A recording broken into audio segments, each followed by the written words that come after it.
The time to change has come. I heard this ayah. My priorities got to change. These are the kinds of ayat that become life transformations for you and me. It doesn't matter what happened. It doesn't matter what pain I have to go through to make a change. I am ready for it, Ya Rab, because you've been so kareem to me. And I'm ready for it because I would rather this realization right now and not on Judgment Day. I would rather this realization now.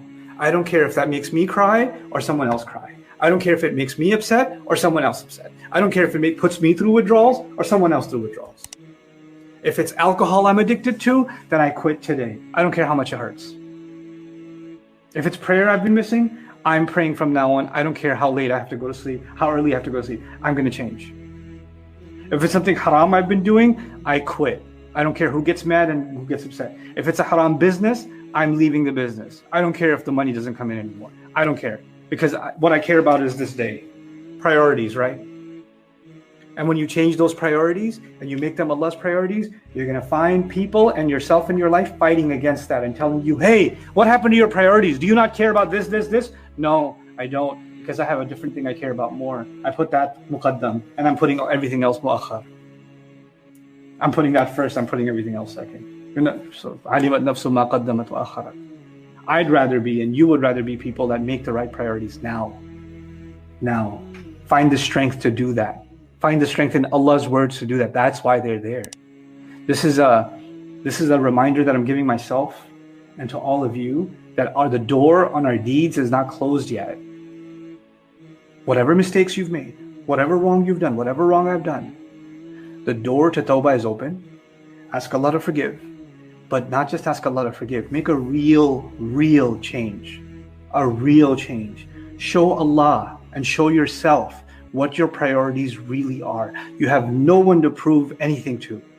Doesn't matter who calls you what. Doesn't matter how anybody judges you. That doesn't matter. They won't care about you when the time comes. It doesn't matter who gets upset and how they see you and how they perceive you. This is a world in which everything is perception.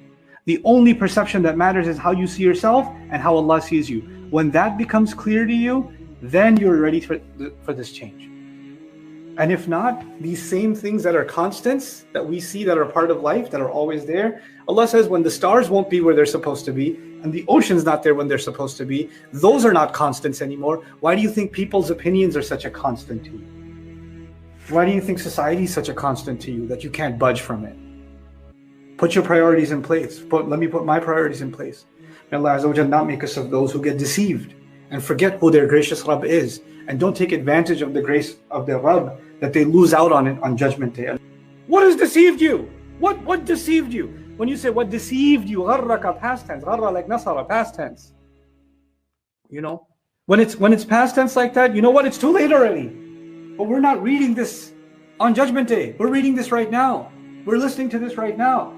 So Allah has given us a scene of the future that's going to happen, but He allowed us to know about it right now.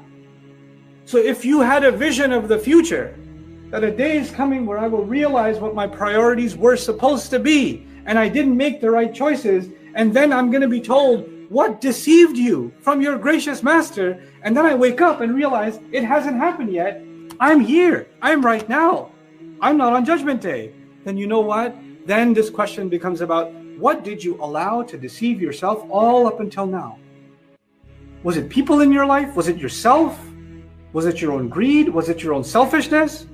Was it the lies you tell yourself? What was it inside you? Was it a darkness inside you? What was it that has deceived you so far? Whatever it was can't be worth it anymore. I just assume that Allah will give and Allah will give and Allah will give. He's been taking care of me all this time, so He understands. It's okay. But on that day, I'm not going to be saying Allah understands. On that day, I'm going to be saying, what have I made? I made the wrong priorities. You know, alimat nafsu ma qaddamat wa akharat. Human being, what deceived you from your gracious Master? And then what's the description of His grace? Alladhi khalaqaka fasawwaka fa'adalaka fi ayyi suratin ma sha'a rakkabak. The one who created you, the one who made you balanced so you can walk on 2 feet. He made you able to distinguish between right and wrong. He balanced you as a human being. He made you a thinking creature. He perfected your form. made you balanced and just and fair, and in any shape He wanted, He, you know, في أي سورة ما شاء ركبك. He took you through phases in life. Those were His design. But in all of them, every single time, every phase Allah put you through, every adventure He put you through, every difficulty He put me through, every trial He put me through, every experience He put me through, all the people that came into my life, all the people that left my life, every one of them was Allah taking me through a journey. And in every one of them, I had to see what's my priority and what's not. Sometimes we forget about Allah and a person becomes our priority. Sometimes you forget about Allah, ourselves become a priority. We so easily forget over and over and over again. وَأَنْفِقُوا مِمَّا جَعَلَكُمْ مُسْتَخْلَفِينَ فِيهِ. Spend out of whatever Allah has left in your capacity. If Allah has left something with you, be charitable with that. Be generous with that. So some person has knowledge. They should be generous with giving it. Someone has a talent. They should be generous in benefiting people with that talent. Somebody in fact has money. They should be generous with their money. And pretty much the entire life of the Prophet ﷺ in Medina was spent, almost all of it, in near bankruptcy. There were times where the Prophet ﷺ didn't even have enough to eat for days. There were times where his own daughter would come to him and ask for food because she didn't have anything in her own household, and he would give her dhikr of Allah to do instead. Like say Subhanallah 33 times, Alhamdulillah 33 times, etc. This is the state of what was going on in Medina at the time. If we were a well-off society in Medina, we wouldn't be fighting a military with a handful of weapons and everybody else is unarmed and they're going into battle. So this is an economically desperate situation. So most of the Qur'an that's been revealed, it's been revealed in the context of people that are not wealthy. And this is something very important to understand. So when Allah is going to talk about being charitable, He's not starting the conversation talking to millionaires. Yes, some of them are wealthy. Some Sahaba do in fact own gardens. Some of them are very well off. But the vast majority of the companions of the Prophet ﷺ are barely surviving, subsistence level. And then on top of that, the Ansar are taking care of the Muhajirun, the people that of Medina, which are a farming community, so they're not millionaires to begin with.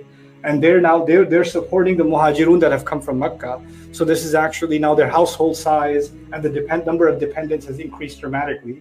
Not to mention the battles of Badr and Uhud, even a single loss. And the loss in battles is the loss of heads of household. It's the men. It's the fighting and capable men. Those men were a fundamental component of earning the livelihood for the family. So when those men died in battle, when we suffered the losses in Uhud, it wasn't just a military loss. It's a massive, devastating economic loss to that entire family, because the provider for that household, in many cases, has died. You know, what are we going to do now? And so in this environment, Allah gave us ayat about charity. Generosity is not being limited to writing a check or to giving a credit card number or pulling out cash from your pocket. That is possible for many people, but generosity takes many forms. And spending takes many forms. Being giving to someone else takes many forms. And it's Allah incorporating all of the forms of generosity that can support this cause and that can support one another, that Allah is bringing into the conversation. So it begins with money. And this ayah particularly, الَّذِينَ يُنْفِقُونَ أَمْوَالَهُمْ فِي سَبِيلِ اللَّهِ. Their monies, what they own, what they have, they give. But the money, nowadays we think of money as like cash, right? But money back then, amwal, was like a sheep. Can I borrow your sheep? You know, can I borrow this tool? Can I have that? Yeah, you can just take it. We have enough. We can take these plates. This was their amwal. If you ask somebody what their mal is, they didn't point to a vault or a bank account or some liquid assets. That's not how they counted money back then.